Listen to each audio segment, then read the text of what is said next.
Hi, with Julian and a review of the latest King Krule album. What is it? Space Heavy.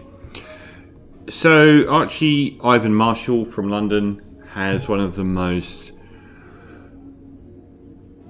immediately recognisable styles in music, kind of like this sort of wafting 80s indie guitar sound that often is grungy and full of stuff like almost like free jazz saxophones, his own very sort of guttural vocal style and evocative lyrics, and has carved out a niche for himself in music, mainly performing as King Krule, but not solely.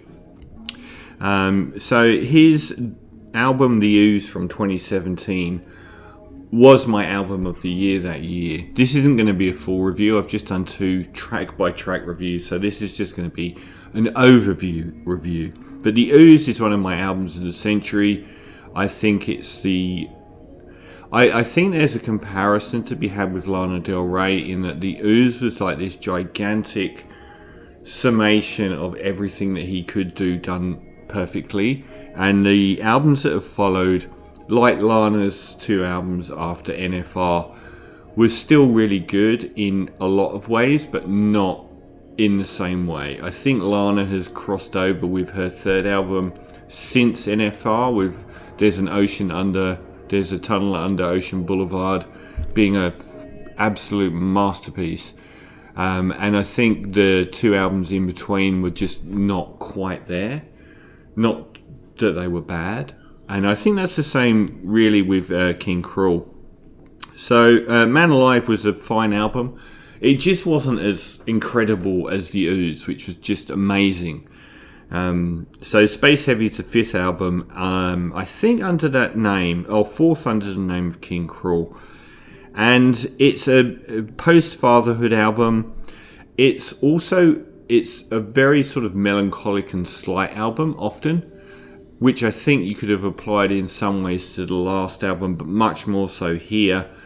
And I think that the album picks up a lot more when it gets into the more sort of grungier and heavier stuff. I noticed like tracks like Hamburger Phobia and From the Swamp had sort of like a slightly higher tempo, slightly fuller bass and guitars, and when it gets into that sort of grungier area, I thought the album lifted a lot.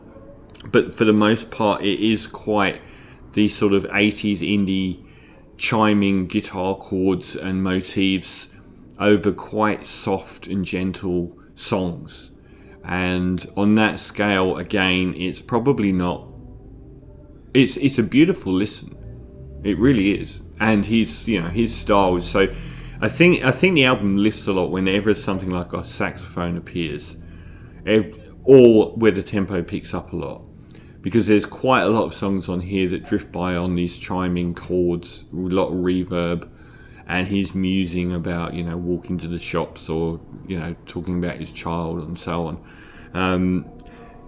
So there's nothing at all that is bad here. It's just when you set the high watermark with, I think, one of the what was my album of the year, with The Ooze, these have been more sort of perfunctory. I saw him live on the Ooze tour as well, and you wouldn't know that this music would necessarily come across very well live, but it really did.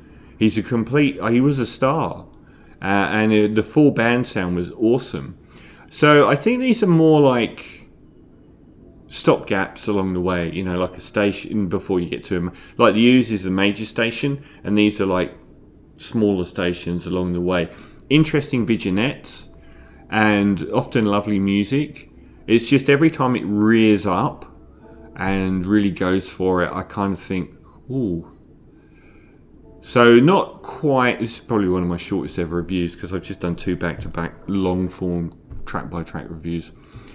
But I still think he's one of the most talented musicians out there. I still think his style is one of the most indefatigable and uncopyable styles, from his vocal delivery and his lyrical obsessions and the mixture of these very sort of mournful chiming indie guitars with often very pounding bass and the sort of free jazz horns that go over the top of it when it's at its best. And I feel like this is quite a slight album from him, but still a very nice background music listen, very gentle music often. Just doesn't stand out like the Ooze does. So it's still a 7.5 out of 10 for Space Heavy from King Krule in this very mini review.